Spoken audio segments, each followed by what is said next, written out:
that I will well and faithfully discharge the duties of the office on which I'm about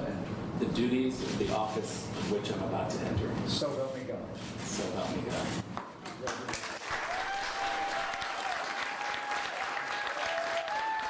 Historic moment, nearly a year in the making for U.S. Ambassador to Germany. We have one now, Richard Grennel, who has his work cut out for him after President Trump said just last week that he doesn't think all the European countries are paying their fair share to NATO, including Germany. Watch. We need a reciprocal relationship, which we don't have. The Chancellor and I have discussed it today at length, and we're working on it, and we want to make it more fair, and the Chancellor wants to make it more fair. Same thing with NATO.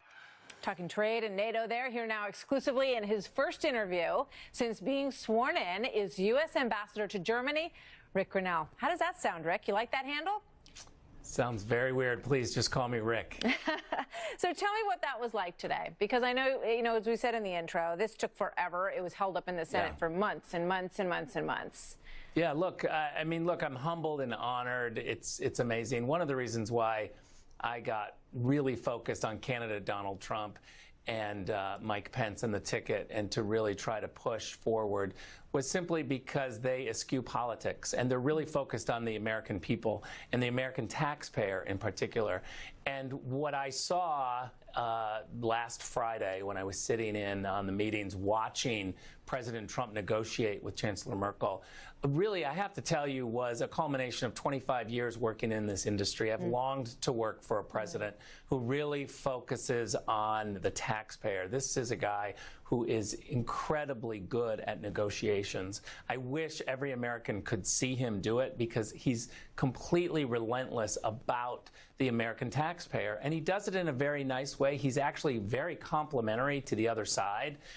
It's really the art of the deal. It's quite amazing. I mean, it's fascinating to hear you say that. You worked for a number of administrations. You were at the United Nations for a long time, and I know you were frustrated by what you saw. What is President Trump like with Angela Merkel? I mean, not to betray anything from behind closed doors, but just in terms of how because everyone thinks they don't have a great relationship, but you're talking about the way that he's able to press, but to do so diplomatically. Oh, he was extremely complimentary to Chancellor Merkel and what she's accomplished, and he does it in a way that is real.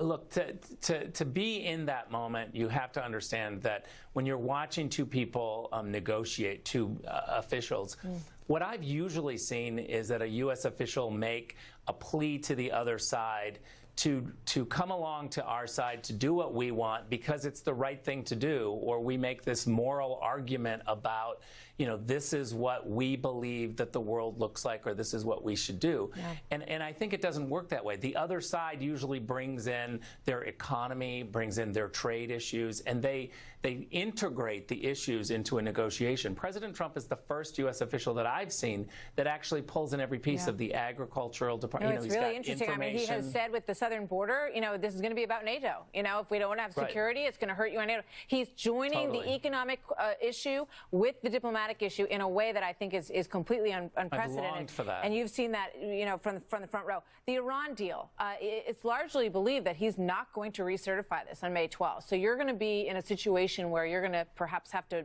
broach that discussion with Chancellor Merkel. Do you think there's room for European countries to come along and renegotiate that deal? Let me tell you where there is room for German companies to stop doing business inside Iran. We cannot have that. You look at what Iran does, their human rights record, whether it's working to destabilize Syria. They've got, look, the world's importer of terrorism. They're a state sponsor of terrorism. They spend billions of dollars to spread terrorism around the world. Why would a country want to do business with them? So I think it's going to be incumbent upon me to kind of explain to the German businesses that they do not want to do business inside Iran. It's just not right. What about trade? I mean, clearly you heard the president in that soundbite. He wants there to be a reciprocal agreement. He's doing bilateral agreements pretty much with every single country. How's that going to work? Look, I think that it can work. First of all, when it comes to Germany, Germany's the largest economy in Europe, so they're eager to have a working trade relationship with the United States. As President Trump says, it needs to be free and fairer, and so that's what we're going to work towards. All the best to you, Rick, in the new position. Thanks, Martha. Ambassador to Germany. The 29th, did they say? 29th. 29th ambassador to Germany.